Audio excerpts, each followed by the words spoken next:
enemy has risen up against you, the pain you go through, you normally are taking delight in their punishment. But the Bible says, who will be able to endure his day? When the Lord comes in his day to punish the wicked, even if it is you that they wronged, you will be very afraid of God. You can't stand his day.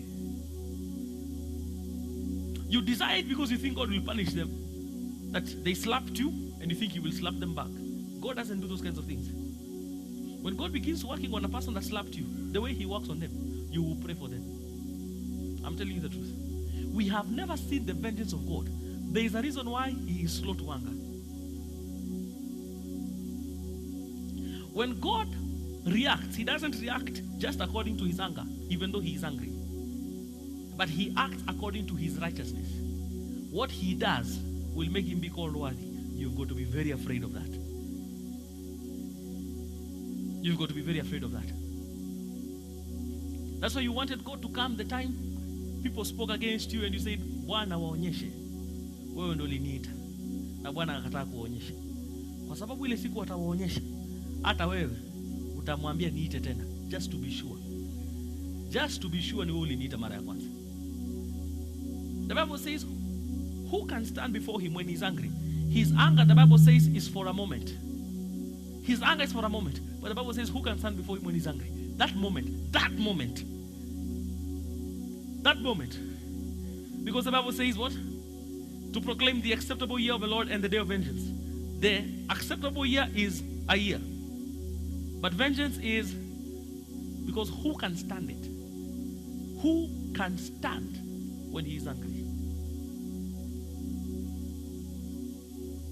Who can stand when he's angry?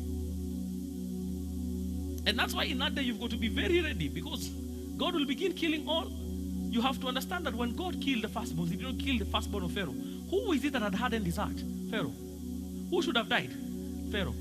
Who did he deal with? Pharaoh, his servants, the entire nation of Egypt, their animals, everything, every living thing that had a firstborn. There was wailing all over in Egypt. Means if there were cockroaches, there was wailing. Because you've got to understand that God goes to that level of detail. When he says every, he means every.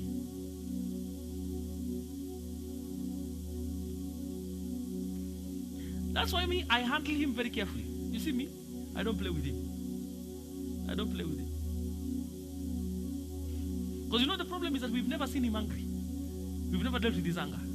We've never even seen him deal with your enemies when he's angry. You've only seen him deal with your enemies because you prayed and he responded to your prayer. Your prayer is too small. You should see him respond to covenant. It's a scary thing. When he's responding to covenant, when he is manifesting righteousness,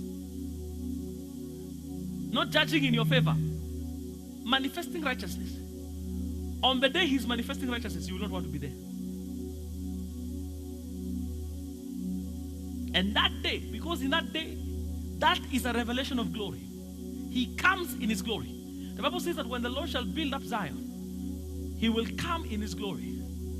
When he shall rebuild Zion. Psalm 102 and verse 16. When the Lord shall be rebuilding Zion, he shall come down in his glory. So it is an expression of the person of God, and an indescribable expression of that. And that's why in that day, what he does is that he prepares a people to handle his glory. So, listen, there are people that have been praying for the Lord to avenge them. But why is it that the Lord hasn't avenged yet? Because he's waiting for the people that can bear the kabod, the weight of God when he comes. Because when he comes, he touches the mountains and they begin to smoke. The mountains quake. There's something about when he descends, that there must be a people that can bear him when he has come.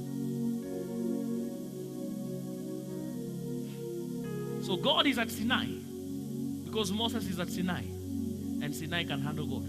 He's called the God of Sinai. Sinai can handle God.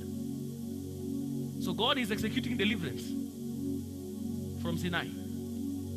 There must be a place that he can rest. There must be a place. There must be a person that can handle the glory of God. There must be a person that can handle the demands of the glory of God. There must be somebody that will perfect their ways to be in that space of the glory of God. Because when he is rebuilding Zion, he comes in his glory. There must be a handling of glory. Jina la Yesu lisifiwe. I thought you'd say a better amen than that. There has to be capacity, and that's why you find now the Lord is beginning to instruct us again.